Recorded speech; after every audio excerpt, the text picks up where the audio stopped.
Furthermore, and we were confused to how to recognize the greater value or a smaller value. आखिरी class में बाबू असां इन ते छॾे वियासीं त असांखे जेकॾहिं पॉइंट्स खां पोइ जी वैल्यू ख़बर कीअं पवे त असांजी वॾी वैल्यू कहिड़ी आहे या नंढी वैल्यू कहिड़ी आहे. जीअं ॾिसो हिते त असां के बि नंबर लिखियासीं पे, मतिलबु पॉइंट खां पहिरियां असांजा नंबर कहिड़ा बि हुजनि असांखे ख़बर पई पए त हिननि में वैल्यू वॾी कहिड़ी आहे नंढी कहिड़ी आहे. ठीकु आहे, त जेके पॉइंट्स खां पहिरियां हुआ मूं तव्हांखे चयो हिते अंदाज़ो लॻाइजो त हीअ असांजो 11 आहे ऐं हीअ असांजो 12 आहे, माना 12 असांजी वैल्यू वॾी हुई. ठीकु आहे, त हुनजी इहो ई क्वेश्चन रेज़ थियो हुयो त सर जेकॾहिं 0.75 हुजे एंड माइनस 0.375 हुजे. Mister Shobhan, is what that was question. ठीकु आहे, त बाबू मुंहिंजी कोशिशि इहा रही त मां जेकॾहिं तव्हांखे प्लेस वैल्यू सम्झाए वियसि न त उन मां तव्हां अंदाज़ो भलो लॻाए वेंदा त असांजी वैल्यू वॾी कहिड़ी आहे. ठीकु आहे, त पोइ प्लेस वैल्यू खां मूं तव्हांखे ॿुधायो त का बि पॉइंट खां पोइ अक्सर में असांखे दुश्वारी थींदी आहे जेकॾहिं पॉइंट खां पहिरियां 0 मिली वञे हिते बि ऐं पॉइंट खां पोइ 0 मिली वञे हिते बि, त पोइ असांखे ख़बर कीअं पए त असांजा नंबर वॾा नंढा कीअं थींदा. पॉइंट खां जेकॾहिं पहिरियां को बि नंबर आहे असांखे ख़बर पइजी वेंदी आहे त बाबा हिते 1 आहे, हिते 2 आहिनि, हिते 3 आहे, हिते 1 आहे, हिते 5, हिते 7. उहो सिंपल आहे, उनखे नंढो वॾो करणु को इशू कोन्हे को. हाणे प्रॉब्लम इहो आहे त जेकॾहिं हिते बि 0 हुजे 0.75, 0 आहे 0.375. हाणे असांखे ख़बर कीअं पए त असांजी वॾी वैल्यू ग्रेटर हीअ आहे या हीअ आहे. त बाबू मूं तव्हांखे लास्ट में ॿुधायोमि त तव्हां प्लेस वैल्यू यादि कजो. ठीकु आहे, त हिन खां पोइ असांजी ही फर्स्ट वैल्यू आहे, फर्स्ट प्लेस वैल्यू आहे. ठीकु आहे, इन खे ॾिसो ऐं हिन नंबर जी बि फर्स्ट वैल्यू खे ॾिसो, फर्स्ट प्लेस वैल्यू हिन ॿिन्हिनि जी ॾिसो ऐं भेट कयो जंहिंजी फर्स्ट प्लेस वैल्यू वॾी आहे न उहा रक़म वॾी आहे. ठीकु आहे, हिते तव्हांजी फर्स्ट वैल्यू प्लेस हिते 7 आहे, हिते तव्हांजी फर्स्ट वैल्यू प्लेस केरु आहे 3 आहे, त हाणे तव्हांजी वैल्यू वॾी कहिड़ी आहे 75. 0.75 तव्हांजी वैल्यू वॾी आहे बनिस्बत 0.375 जे. हा, जेकॾहिं हीअं थी वञे जेकॾहिं हिते बि नंबर फर्स्ट वैल्यू प्लेस हिन जी बि साॻी हुजे हिन जी बि साॻी हुजे त पोइ फ़ैसिलो कीअं कयूं त पोइ सेकंड वैल्यू प्लेस ते तव्हां टेक कंदा. जेकॾहिं सेकंड वैल्यू प्लेस बि साॻी आहे त पोइ फ़ैसिलो किथे कंदासीं थर्ड वैल्यू प्लेस ते.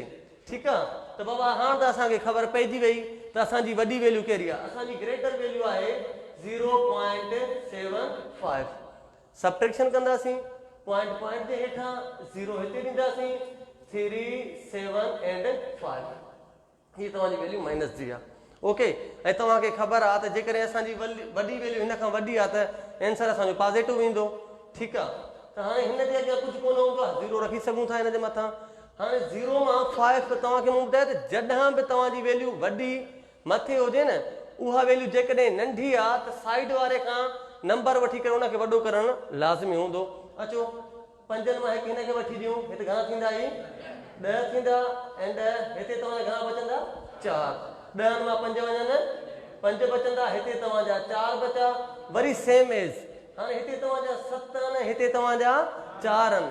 ही वैल्यू वरी नंढी थी वई आहे, वरी हिन में हिकु वठी ॾींदा, घणा थी वेंदा 14. 14 मां 7 वञनि 7, हिते तव्हांजा घणा बचा 6.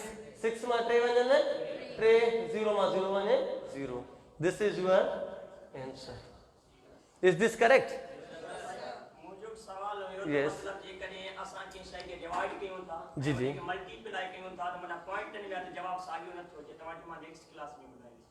जॾहिं त मतलब मिसाल दारियूं 5 खे मतलब कंहिं सां असां डिवाइड था यस यस पॉइंटनि में जॾहिं जवाब थो अचे पोइ असां ॾिसंदा आहियूं त असांजो जेको जवाब आहे उहो सही आहे या ग़लति आहे. पोइ छा कंदा आहियूं जंहिंसां असां डिवाइड कयो आहे 5 सां त उनखे मल्टीप्लिकेशन कंदा आहियूं. पोइ जेकॾहिं जवाब असांजो जेको असांजी रक़म आहे सही आयो त असांजो सही आहे.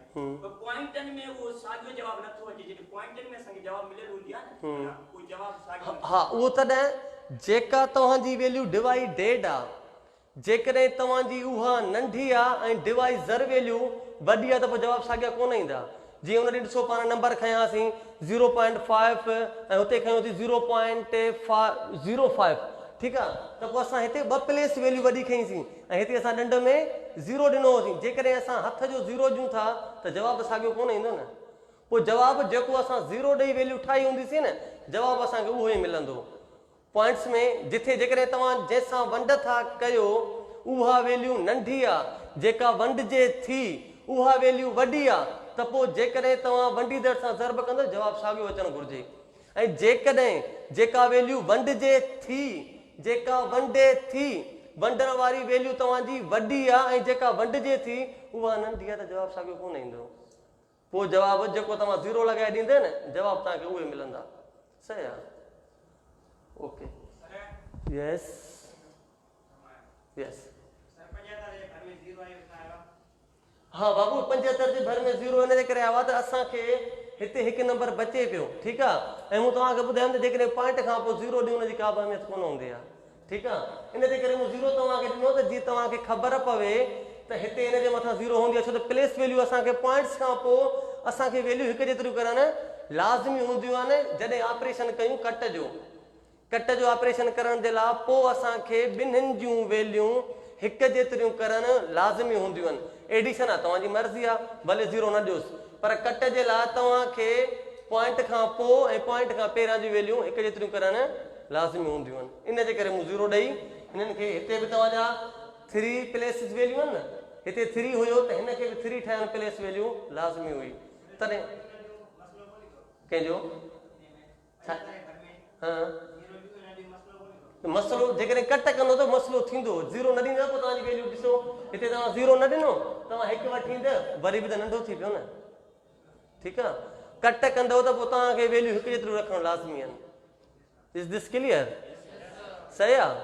हाणे त ख़बर पइजी वेंदी न, जेकॾहिं पॉइंट्स में वैल्यू अची वञनि त कहिड़ियूं वैल्यू नंढी आहे कहिड़ियूं वॾी आहे। लास्ट वारा पक? Should I raise this? ठीकु आहे। त लास्ट में डिस्कस कयोसीं त जेको हाणे पंहिंजो जेको टॉपिक हूंदो उहो हूंदो फ्रिक्शन, ठीकु आहे। त फ्रिक्शन जा 2 क़िस्म हूंदा आहिनि तव्हांजा। हिकिड़ो हूंदो आहे तव्हांजो कॉमन फ्रिक्शन एंड ॿियो तव्हांजो हूंदो आहे डेसिमल फ्रिक्शन। MCQ अची बि सघे थो। The kinds of friction are 2, 3, 4, नन ऑफ दिस 1, ठीकु आहे। त फ्रिक्शन जा क़िस्म 2 हूंदा आहिनि, मेजर 2 हूंदा आहिनि, ठीकु आहे। वरी पोइ तव्हांजो कॉमन फ्रिक्शन में तव्हांजो प्रॉपर फ्रिक्शन हूंदो, ॿियो तव्हांजो इम्प्रॉपर फ्रिक्शन हूंदो एंड थर्ड वन तव्हांजो कंपाउंड हूंदो या वरी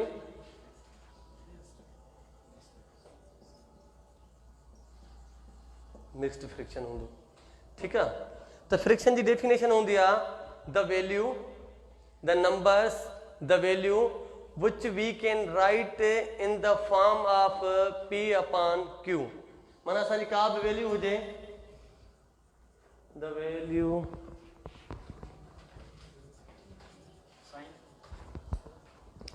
थैंक यू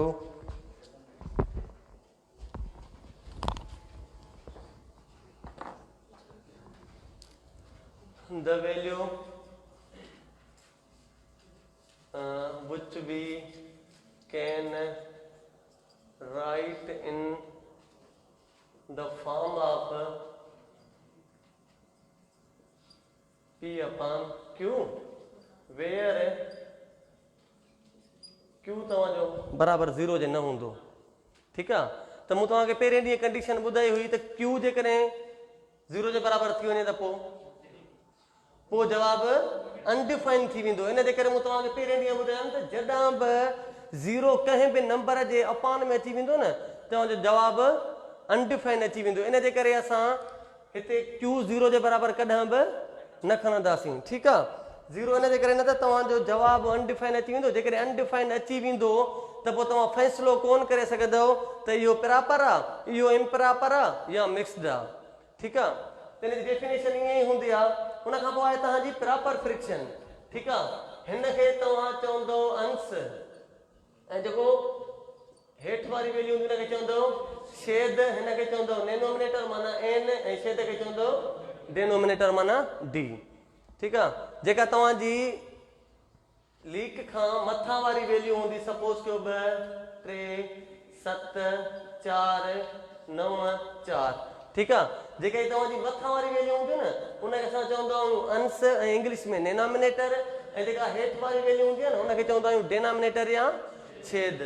साॻे तरीक़े सां हीउ तव्हांजो अंश, हीउ तव्हांजो छेद, हीउ तव्हांजो अंश, हीउ तव्हांजो छेद, ठीक आहे। त हाणे फ्रिक्शन त थी वई।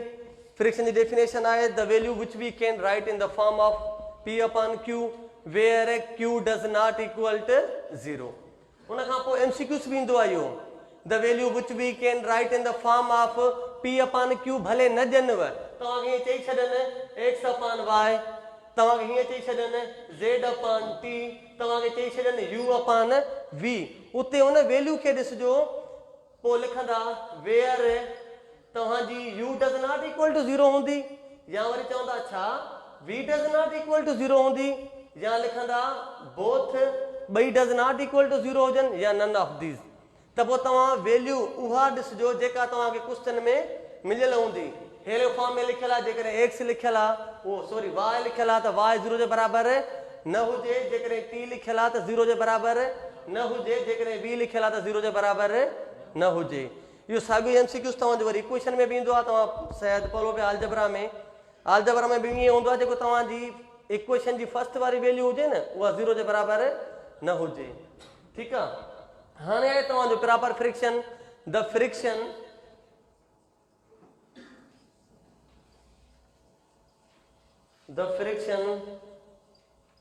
whose n is less than d, ठीक आहे।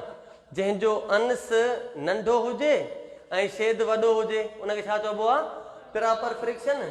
ऐं सिंधीअ में चवंदा अथसि सुबतो, वाजिब या सुबतो, सुबतो आबिलिक वाजिब। ऐं हिन खे वरी हुनजो उलट वठो त छा हूंदो, जंहिंजो डी वॾो हुजे कंहिंखां एन खां, या वरी छा हुजे, ठीक आहे। एग्जाम्पल हीअं थी सघे थो तव्हांजो 1 अपान में 3, तव्हांजो 7 अपान में 9, तव्हांजो 2 अपान में 5, ठीक आहे।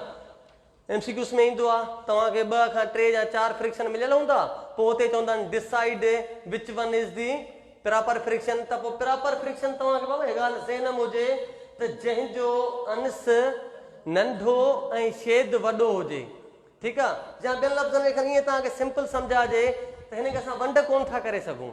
तव्हां हिनखे ईअं वंड कंदा न, माना जेकॾहिं हिते 1 अपान में 3, तव्हां ॾिसो 3 जेको वंडिजे पियो उहो तव्हांजो नंढो आहे, जेको वंडे पियो उहो तव्हांजो वॾो आहे।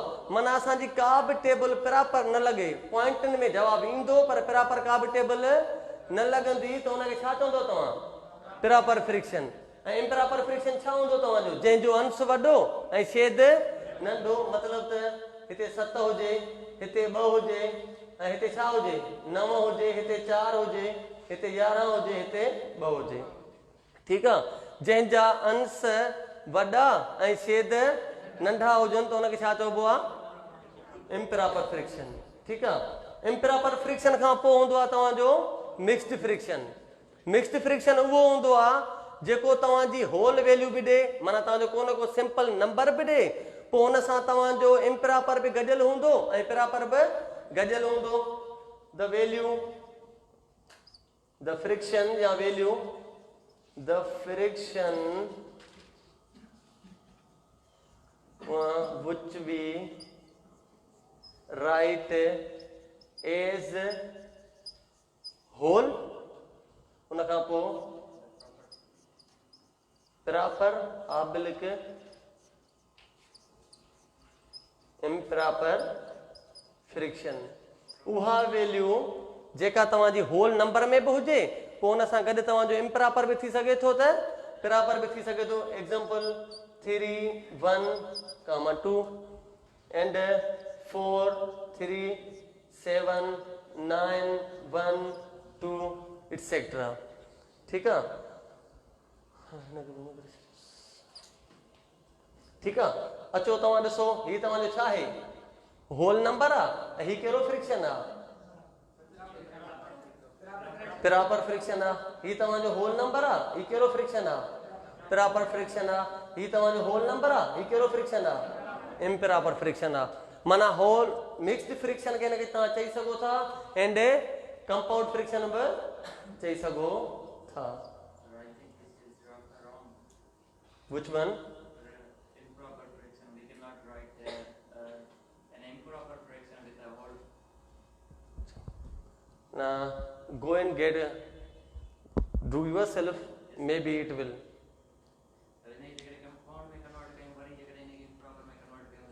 ॾिसो मूं तव्हांखे ॿुधायो आहे त फ्रिक्शन सुञाणजनि कीअं, माना उते अची सघे थो, ठीकु आहे। ऐं हीअं MCQ अची वञे पोइ तव्हां उते चवंदो हीउ जेको आहे सो असांजो कंपाउंड फ्रिक्शन कोन्हे, हूंदो कंफर्म कजो, अहिड़ो भला को दलील ॾिजो को अहिड़ो थी वञे त। यस यस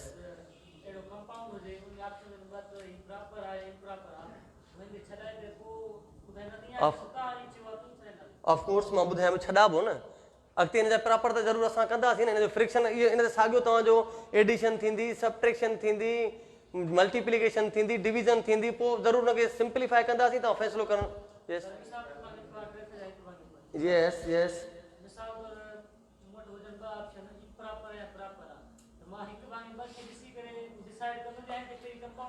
सभ खां पहिरियां तव्हां ॾिसंदा, जेकॾहिं तव्हांखे कंपाउंड एग्ज़ाम्पल ॾिए थो त हीउ कंपाउंड आहे त सभ खां पहिरियां कंपाउंड आहे, ठीकु आहे। ऐं तव्हांखे इहा ॻाल्हि मां ॿुधाए छॾियां, जॾहिं बि तव्हां कंपाउंड खे चेंज कंदव न, उहो तव्हांजो इम्प्रॉपर ठहंदो, पकी ॻाल्हि आहे, ठीकु आहे। MCQs में जॾहिं बि तव्हांखे अहिड़ी का कंडीशन ॿुधाए त इहा पकी ॻाल्हि आहे, जॾहिं बि तव्हां कंपाउंड खे या मिक्स खे चेंज कंदव न, ठहंदो ई इम्प्रॉपर, उहो ठका कराइजोसि खणी। ऑफ कोर्स ईअं थींदो, ठीकु आहे। कंपाउंड तव्हांजो हमेशह रिज़ल्ट कहिड़ी ॾींदो, इम्प्रॉपर, माना हीअ हिनजी चेन ठहंदी आहे, ठीकु आहे। माना कंपाउंड जी चेन ठहंदी आहे त हीअ तव्हांखे इम्प्रॉपर में बि वेंदो ऐं हिनखे वरी तव्हां कंपाउंड में बि चेंज कंदव। माना इम्प्रॉपर खे तव्हां कंपाउंड में चेंज करे सघो था ऐं कंपाउंड खे तव्हां इम्प्रॉपर में चेंज कंदव, पर प्रॉपर खे असां कंपाउंड में चेंज नथा करे सघूं। कंहिंखे कयोसि छा थींदो, ॿिनि 8 9 7 25 अपान में 2, ठीकु आहे। माना बेस मूं इन ते न कयो आहे, मूं बेस इन जो कयो आहे त डेफिनेशन इहे आहिनि। तव्हां चोथों किताब खणंदव, 5 खणंदव, 7 डेफिनेशन ते पिया ॻाल्हायूं पाण। अञा पाण इहो कोन ॿुधायो आहे त जेकॾहिं फ्रिक्शन हुजनि त हीअं हुजनि त पोइ छा कंदासीं, हीअं कयूं। ऐं हीअं मूं तव्हांखे न ॿुधायो अञा ताईं त तव्हां मटाईंदव ऐं जवाबु तव्हांखे साॻियो मिले, मूं चयो आहे। मूं त सिर्फ़ु तव्हांखे सुञाणणु सेखारियो आहे त बाबा डेफिनेशन आहे, ठीकु आहे। इहा डेफिनेशन 4th क्लास में तव्हां खणंदव, 5th क्लास सिंध टेक्स्ट में एज इट लिखियलु आहे, या गोहर खणंदव या ॿी का सीरीज़ खणंदव, ठीकु आहे। माना मूं तव्हांखे सिर्फ़ु मिक्स्ड फ्रिक्शन ऐं कंपाउंड फ्रिक्शन सुञाणणु सेखारियो आहे। माना जेकॾहिं तव्हांखे MCQs में अची वञे त पोइ तव्हां सुञाणे था सघो त हीअ असांजो फ्रिक्शन आहे या ही न आहे, ठीकु आहे। मूं सिर्फ़ु सुञाणणु सेखारियो, ऑपरेशन कोन्हनि कया, ठीकु आहे। ऑपरेशन कंदासीं जीअं ॾिसो, पोइ त हिन ॻाल्हि ते बि असां बेस कयूं त बाबा ॻाल्हि ॿुधो, जीअं हिन भाई सवाल कयो अथई, तव्हां ॿुधायो त जेका शइ जंहिंखे वंडींद त पोइ जवाबु साॻियो अचे। मूं पहिरियां इहा कंडीशन ॿुधाई न, पर जॾहिं अहिड़ी कंडीशन फेल थी वञे जिथे जंहिंखे तव्हां वंडियो पिया उहो नंढो थी वञे, जेको वंडेसि पियो उहो वॾो थी वञे, पोइ जवाबु साॻियो कोन ईंदो, पोइ तज़ाद आहे, पोइ कोन ईंदो, ठीकु आहे। कॉमन में अची बि सघनि था, गॉट इट। माना असांखे पहिरियों इहो टास्क इहो त डेफिनेशन सिखूं त असांजो प्रॉपर फ्रिक्शन छा हूंदो आहे, इम्प्रॉपर फ्रिक्शन छा हूंदो आहे, ऐं मिक्स्ड फ्रिक्शन छा हूंदो आहे, got it. Is this clear, ठीकु आहे, ठीकु आहे।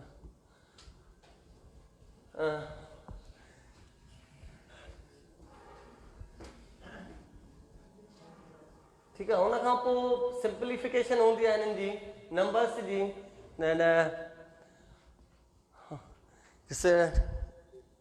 About the signal at a time is over, ठीकु आहे। त जेको हिन नेक्स्ट टाइम हूंदो, जेको असांजो टॉपिक हूंदो, त त उन में असां छा कंदासीं, जेके तव्हांजा फ्रिक्शन्स आहिनि, फ्रिक्शन्स ते ऑपरेशन्स हूंदा तव्हांजा। साॻियो डिमास तव्हांखे माना एडिशन बि सेखारींदासीं, सबट्रैक्शन बि सिखंदासीं। जेकॾहिं तव्हांखे प्रॉपर मिलियल हुजे हुनखे इम्प्रॉपर में चेंज कीअं कजे, जेकॾहिं इम्प्रॉपर मिलियल हुजे हुनखे तव्हां मिक्स्ड में चेंज कीअं कंदो। थोरो एग्जाम्पल ॾिसी छॾियो हिकिड़ो, जेकॾहिं मूं तव्हांखे ॿुधायो त असां इम्प्रॉपर खे मिक्स्ड में चेंज करे सघूं था। हीअं तव्हांखे जेकॾहिं मिली वञे 7/2 लिखियलु हूंदो हिते, बाबा हिनखे कन्वर्ट कयो, कन्वर्ट इनटू कंपाउंड या मिक्स्ड, ठीकु आहे। त पोइ हिनखे कंपाउंड में या मिक्स्ड में चेंज करण जे लाइ असां छा कंदा आहियूं, ठीकु आहे, 3 × 6 1, ठीकु आहे। त पोइ हिनखे रखण जो तरीक़ो इहो ईंदो आहे, जेको तव्हांजो क्वेश्चन मिलियो न, जेको तव्हांजो जवाबु मिलियो उनखे तव्हां रखंदा छा में, होल नंबर में।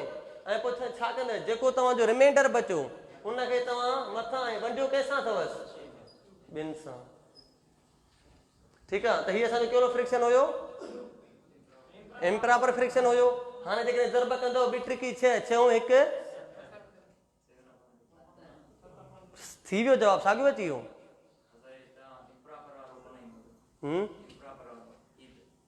ठीकु आहे, ही इम्प्रॉपर न आहे, छा चओ, इम्प्रॉपर कोन्हे, इम्प्रॉपर आहे न, इम्प्रॉपर कोन्हे।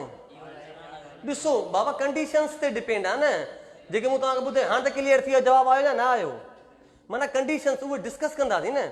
माना फ़िलहालु असांखे इहो बेस करिणो आहे त डेफिनेशन पिया डिस्कस कयूं न, ठीकु आहे। जॾहिं ऑपरेशन में ईंदासीं पोइ तव्हांखे वाज़े करे ॿुधाईंदासीं, बाबा हीअं इम्प्रॉपर हुजे त पोइ कोन थींदो, हीअं इम्प्रॉपर हुजे त पोइ कोन थींदो, हीअं इम्प्रॉपर हुजे त पोइ थींदो, ठीकु आहे। त हीअ तव्हांजो जवाबु आयो, हीअ तव्हांजो मिक्स में कन्वर्ट थी वियो।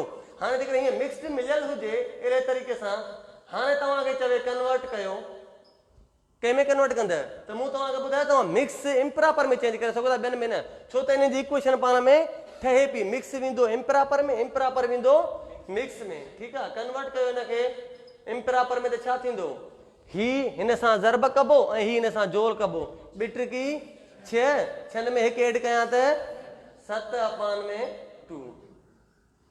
Is this clear? जेकॾहिं तव्हांखे इम्प्रॉपर मिलियल हुजे त बाबू तव्हां हिनखे कन्वर्ट करे वेंदो न मिक्स में, ऐं जेकॾहिं तव्हांखे मिक्स मिलियल हुजे तव्हां कन्वर्ट करे वेंदो न इम्प्रॉपर में, पक। Bundle of thanks.